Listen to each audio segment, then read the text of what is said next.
You can add an audio context bridge to explain the context of any element. Click the Context Bridge button on any empty container. The Context Bridge Creation panel opens. Click Audio.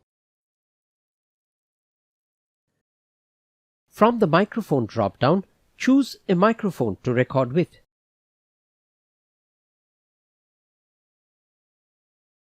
Click the drop-down to select a ready script to read, or write a new script that you can read while recording. Click Start Recording. Click Record to start recording. You can adjust the scrolling speed of the text with teleprompter speed control.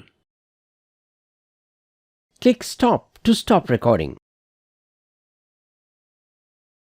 Click Retake to do more takes if you are not satisfied with the current recording.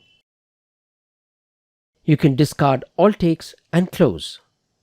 Or you can select the best take and save by clicking Save and Close. Name the file. Click Save. The audio context bridge is now saved.